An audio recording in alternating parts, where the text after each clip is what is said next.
I've always prided myself on being a rational man. 23 years in corporate finance teaches you to trust numbers, not feelings, facts, not hunches. But what happened that Tuesday afternoon in October challenged everything I thought I knew about the world. The client meeting had run catastrophically late, again. I checked my phone for the dozenth time as our biggest client droned on about quarterly projections. Watching the minutes tick past 2:30. Aria would be furious. My 14-year-old freshman had recently perfected the art of the withering teenage glare, and nothing triggered it quite like being the last kid waiting at pickup. "Troy, what's your take on the European expansion?" I snapped back to attention, fumbling through my notes. "The numbers support it, but we should phase the rollout." My phone buzzed, a text from Aria. "Where are you?" Then another, "Everyone else is gone, Dad," and another, "This is literally so embarrassing." By the time I finally escaped at 2:47, I was rehearsing apologies in my head. Maybe I'd offer to stop for her favorite overpriced coffee drink.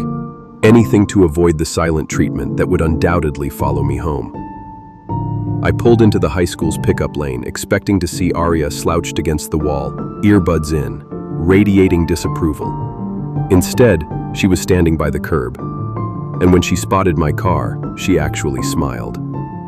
She slid into the passenger seat with surprising good humor. "Finally," she said, but there was no real anger in it. "I thought you forgot about me." "Client meeting ran late," I said, still braced for impact. "I'm really sorry, sweetheart." She shrugged, already scrolling through her phone. "It's okay. Gave me time to finish my history homework. Mr. Peterson is such a pain about late assignments." I pulled out of the school lot, grateful for her understanding. We fell into our usual after-school routine. "So how was your day?" I asked, turning onto Maple Street. Don't ask. Failed my bio test, the one I was stressing about." "Oh, honey, I'm sorry." "Yeah, well, I studied, but I just blanked." "And Emma's still being weird about that Instagram thing. I don't even know why she's mad." Normal Aria conversation, normal teenage problems, everything exactly as it should be. We drove in comfortable silence for a moment, Aria absorbed in her phone, occasionally showing me a TikTok that made her laugh. Then, my phone rang through my earbuds. I glanced at the display on the dashboard, the high school's main number. "Hello?" I answered. "Mr. Matthews?" Mrs. Davies from the front office. "I'm calling about Aria. She hasn't been picked up yet, and we're getting ready to close the office." I actually laughed. There must be some mistake. I picked up Aria 10 minutes ago. She's sitting right next to me. That's when everything changed. Aria's head snapped up from her phone. She was staring at me now. Her eyes narrowed, intense. "Mr. Matthews? Are you there?" "Yes, sorry. There must be some confusion." "Who is it?" Aria demanded, her voice sharp. "Who's on the phone?" "Sir, Aria is waiting in the office.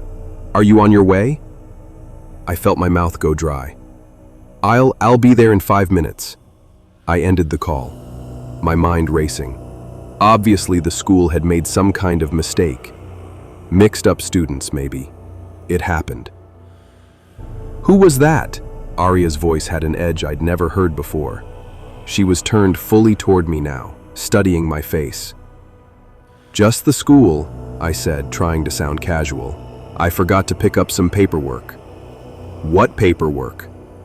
She wasn't looking at her phone anymore, just staring at me. "For the museum trip, the Science and Natural History Museum. I'm supposed to chaperone in a few weeks. Need to fill out the forms." "You never mentioned chaperoning." "They just asked me today, via email." I was a terrible liar, but what else could I say? That the school thought she was still there? She continued to stare at me for another long moment, then slowly turned back to face forward. "Fine." But she didn't go back to her phone. She just sat there, watching me drive. I could feel her eyes on me as I turned the car around. "This won't take long," I said as we pulled back into the school parking lot. "I'll be 2 minutes." She didn't say anything but kept her gaze on me with a cold, vacant expression. I practically ran to the front office, my head spinning.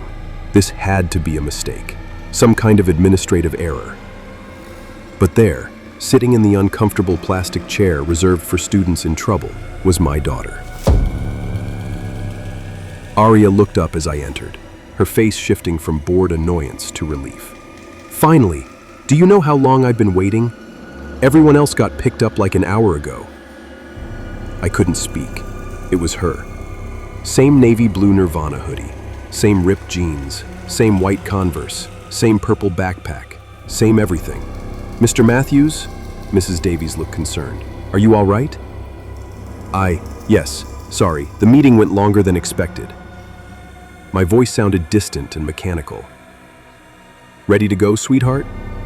Aria grabbed her backpack, brushing past me toward the door. "Can we stop at Starbucks? I've been waiting forever." I followed her out in a daze. She was chattering about her day as we walked. The failed bio test, the drama with Emma. The exact same stories, told in the exact same way. When we reached my car, I held my breath and opened the passenger door. Empty. The seat where Aria had been sitting, where she'd been staring at me with those intense eyes just minutes ago, was completely empty. No sign anyone had been there at all. This Aria climbed in, tossing her backpack in the footwell exactly where the other one had. "Why are you being so weird?"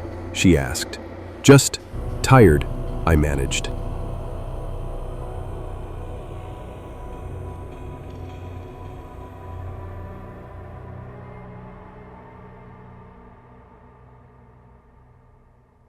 The drive home was surreal. When we got home, dinner was torture.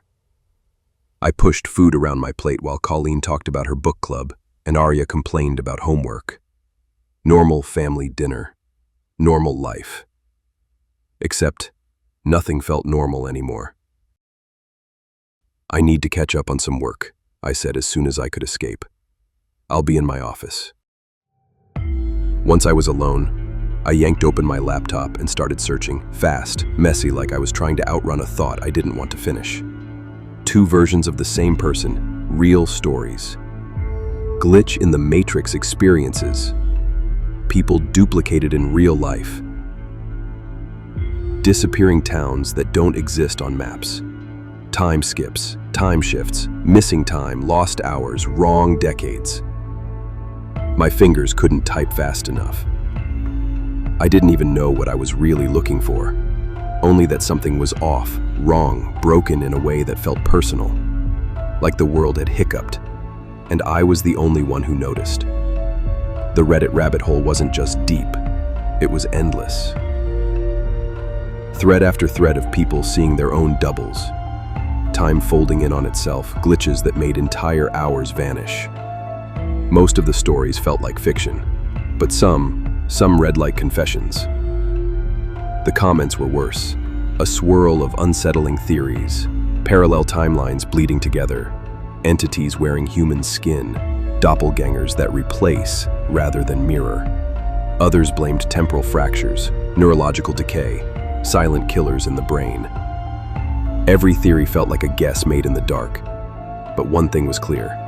I had stumbled onto something that ran very deep and I was outside of my depth. The last one made me pause. The mention of neurological decay, silent killers in the brain, was just as frightening to me. Was this medical? Was something wrong with my brain? The rational part of me latched onto this explanation. It made more sense than reality breaking. I bookmarked a few medical sites to review tomorrow and closed the laptop. Maybe I should schedule a checkup, get an MRI, rule out anything serious. I went to bed early, claiming a headache. Colleen was concerned, but didn't push. I lay in the dark, replaying the afternoon over and over. 2 Arias, 2 identical conversations, one vanishing without a trace. As sleep finally took me, one thought kept circling. Whether this was a glitch in the matrix or a glitch in my brain, something was very, very wrong. And deep down, I knew this was just the beginning.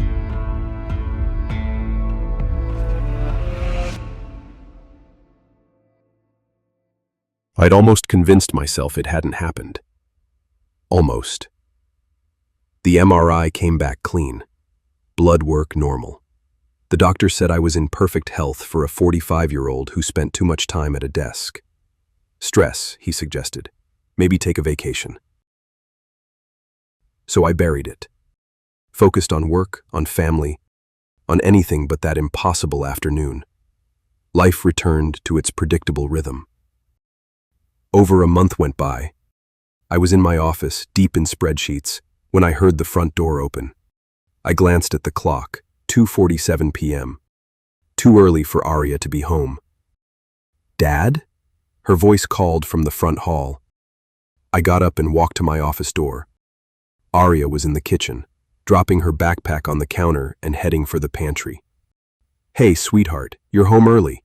What happened to ski club?" "Canceled," she said, emerging with a chocolate chip muffin. "Emma's mom gave me a ride." "Canceled? Everything okay?" "Yeah, they're just figuring out the trip schedule. No big deal." She started unwrapping the muffin as she headed toward the hallway to her room. "Hey, we're ordering pizza for dinner," I called after her. "Don't ruin your appetite." "I won't," she said over her shoulder, already halfway down the hall. I followed, wanting to hear more about ski club. They'd been planning their winter trip for weeks, and I knew Aria was excited about it. "So when do they think they'll reschedule?" I asked, walking down the hallway. "I thought you guys were finalizing the lodge reservations today?" She'd already reached her door. "I don't know, Dad. They'll figure it out." The door closed with a soft click. "Aria." I stood outside her door. "Did Mrs. Chen say when they'd have another meeting?" "Probably next week." Her voice came through the door, slightly muffled. "Because I need to know about the payment schedule. The permission slip said..."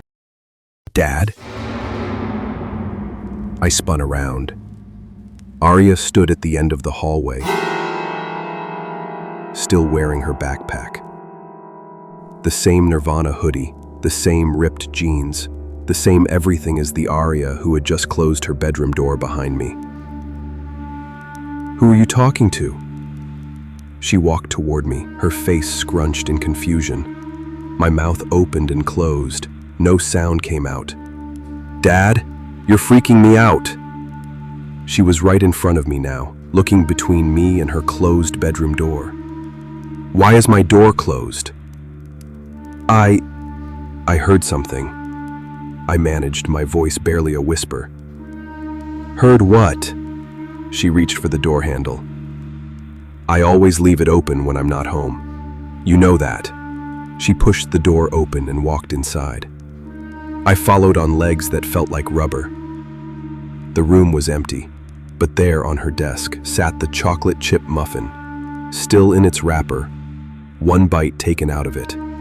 Aria stared at it, then at me. "Dad, what's going on? Why is there food in my room?" I couldn't think, couldn't process. My mind was white noise. We're ordering pizza for dinner." "What?" She looked at me like I'd lost my mind, which maybe I had. "Dad, seriously, what were you doing? Who were you talking to?" "No one. I heard a noise. Thought maybe..." I trailed off, unable to finish the lie. She gave me a strange look. "You're being super weird." "Sorry, just working too hard, lost track of things." I forced myself to breathe normally. "How was ski club?" "Canceled," she said, tossing the muffin in her trash. "They're trying to figure out the trip dates. Mrs. Chen said it's no big deal since it's still October. Plenty of time before snow season." The same explanation. Different words, but the same information. "Emma's mom gave you a ride?" I managed. "No, Ellie's mom. Emma had yearbook after school." She pulled out her phone, already dismissing the conversation. "I'm gonna change. Can we get Hawaiian pizza?" "Sure, whatever you want." I stumbled back to my office and locked the door behind me. My hands were shaking so badly I could barely open the desk drawer. I dry swallowed 2 antacids, then 2 more. This wasn't stress. This wasn't a brain tumor. I just had a conversation with my daughter while my daughter was at school. I'd heard her voice through her bedroom door. She'd taken a bite of that muffin, the muffin that was still there when the real Aria came home. I slumped in my chair, staring at my computer screen without seeing it. The spreadsheets blurred together. None of it mattered. Not the numbers, not the projections, not the rational world I'd built my life around. Something was happening to my daughter, or to me, or to reality itself. And this time, I couldn't pretend it away. The muffin was proof. Physical evidence that I wasn't imagining things. 2 Arias, both real, both impossible. I reached for my phone, then stopped. Who would I call? What would I say? Hey, I think my daughter is duplicating herself. They'd have me committed. No, I was on my own with this, whatever this was. I just prayed it would stop here. 2 incidents, 2 anomalies. Maybe that would be the end of it. But even as I thought it, I knew better.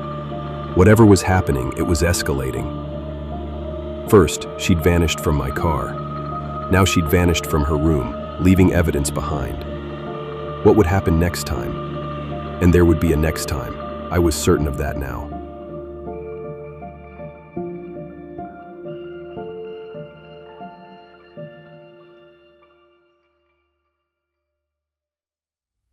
I sat in my locked office until dinner, pretending to work while my mind raced in circles. When the pizza arrived, I forced myself to act normal, to smile, to eat, to participate in family conversation, but I watched Aria the entire time, looking for signs, for differences, for any hint of wrongness. She was perfectly, completely normal, my daughter in every way, which made it so much worse.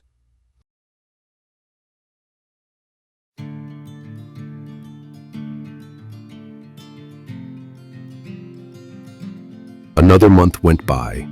Life had settled into an uneasy normalcy. The incidents, I couldn't think of them any other way, had stopped. No more duplicates, no more vanishing Arias. Just my regular, moody, perfectly normal teenage daughter. Emma and Aria had patched things up after the Instagram drama, thank God. They were back to being inseparable, spending hours on FaceTime, planning their ski club trip, gossiping about boys. Normal teenage girl stuff. It was such a relief to hear Aria laughing with her best friend again. I'd started to think maybe it really had been stress. 2 isolated incidents, hallucinations brought on by overwork and middle-aged anxiety. I'd even stopped jumping every time Aria entered a room. Then came Thanksgiving. We'd had a perfect holiday.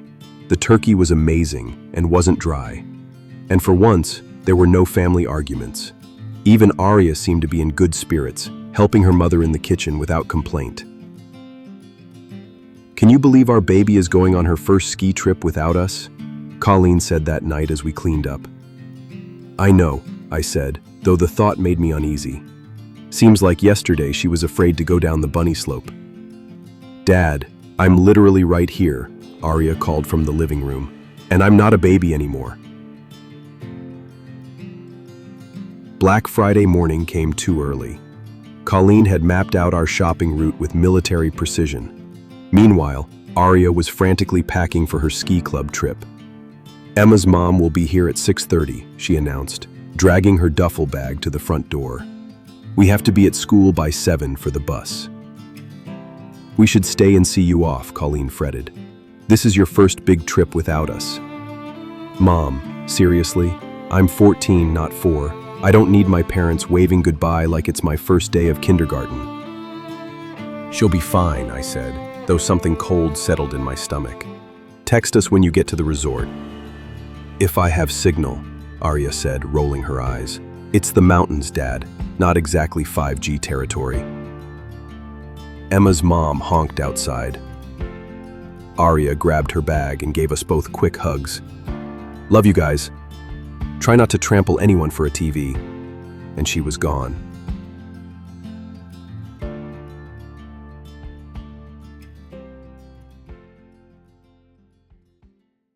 The shopping was a blur of crowds and credit cards. Colleen scored her coveted KitchenAid mixer at 40% off. I managed to grab some power tools I didn't need. Normal Black Friday insanity. We were driving home when the radio announcement cut through our post-shopping exhaustion. Severe winter storm warning for the mountain regions, up to 18 inches of snow expected, with winds gusting to 50 miles per hour. Travelers are advised. Colleen immediately pulled out her phone. I'm texting Aria. They're probably already at the resort, I said, safe and sound. Message not delivered. She frowned at her phone. Try calling her. Colleen, they're in the mountains. You know there's no reception up there. But the worry had taken root. We drove home in tense silence, the sky growing darker with each mile. At home, we napped off the shopping fatigue, then warmed up Thanksgiving leftovers for lunch. I was just biting into my favorite turkey sandwich when Colleen's phone rang. She looked at the caller ID. It's the school. The sandwich turned to ash in my mouth. Hello? Yes, this is Colleen Matthews. I watched her face drain of color. The phone slipped from her hand, clattering on the floor. The bus, she whispered. The bus went off the road. The next hours were a blur of terror.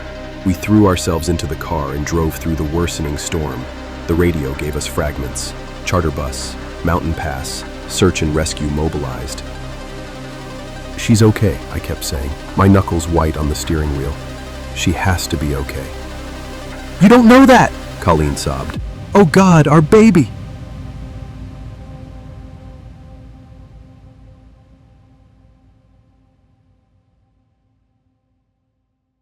The command center was chaos.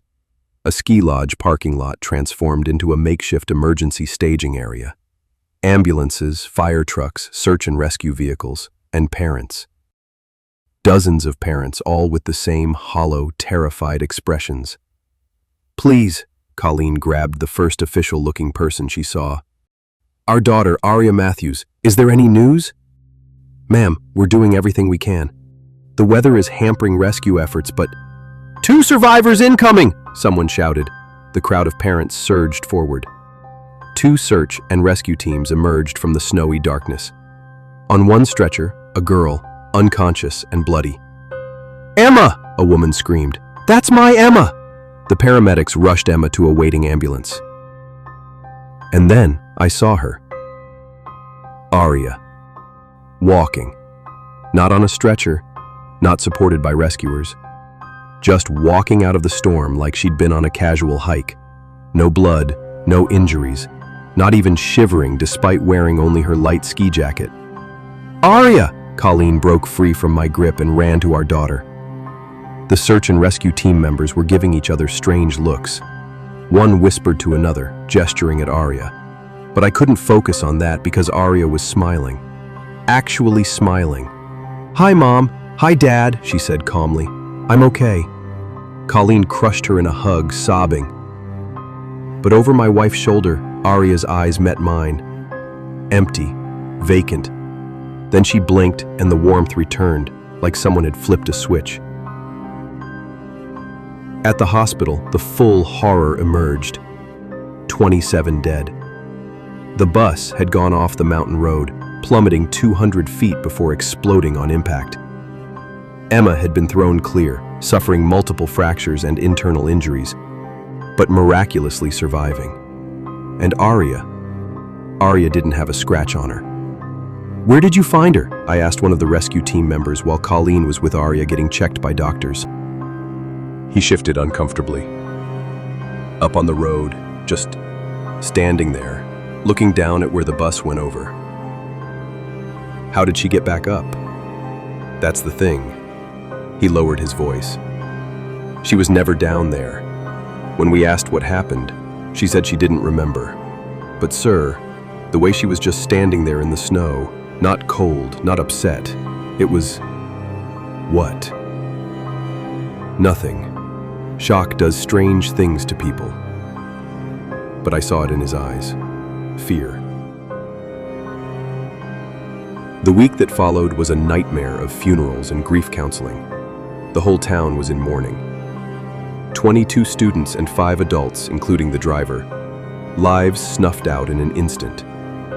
Aria remained eerily unaffected. She attended the memorial services with appropriate solemnity, but at home she oscillated between that blank, vacant stare and an almost manic cheerfulness. "It's survivor's guilt," Colleen insisted. The counselor said she's processing the trauma in her own way. But when Emma was finally able to speak, she told a different story. "I was visiting her while her mother stepped out for coffee." Emma's eyes darted nervously to the door, then locked on mine with desperate intensity. "Mr. Matthews," she whispered, "it wasn't an accident." "What do you mean?" "Aria, she..." Emma started hyperventilating. "She attacked Mr. Jensen, the driver. She grabbed the wheel and turned it. She made us go off the road." "Emma, you have been through something pretty traumatic." "I know what I saw." Tears streamed down her face. "And after, when I was lying in the snow, I saw her. She was standing at the edge, looking down at the bus, just watching it burn. She wasn't trying to help anyone, she was just watching." The heart monitor started beeping frantically. A nurse rushed in. "I think you should go," she said firmly, adjusting Emma's IV. "Keep her away from me," Emma sobbed as I left. "That's not Aria. That's not her."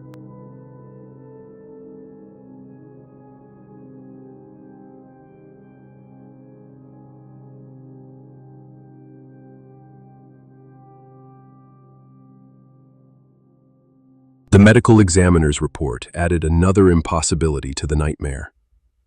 27 bodies were recovered from the bus, but there should have only been 26 after accounting for the 2 survivors. An extra body, burned beyond recognition like the others. An extra body of a teen. No one could explain it. Who was the extra person with the group?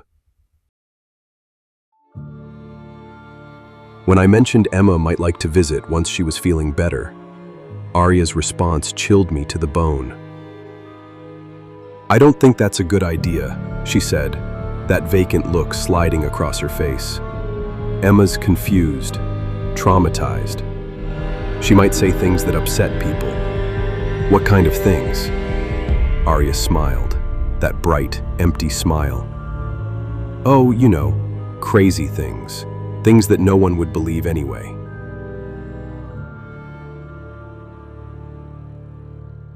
We brought Aria home after a week and a half of observation and a full physical and mental evaluation.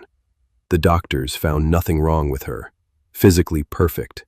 Mentally, they blamed trauma, suggested therapy, and told us to be patient with her recovery. The drive home was silent except for Colleen's occasional sniffle. I watched Aria in the rearview mirror. Sometimes she stared out the window with those dead eyes. Sometimes she'd catch me looking and immediately become animated, chattering about wanting to get back to school, see her friends, get back to normal. But there was no normal anymore. That was a couple of weeks ago. I've done my best to spend as much time away from the house as possible. It's been creating tension between Colleen and I. She says I should be around to support my daughter. Her referring to that imposter as my daughter made me nauseous. Now I sit in my car in our driveway, engine off, keys clutched in my sweaty palm. I have no excuse to be anywhere but home right now.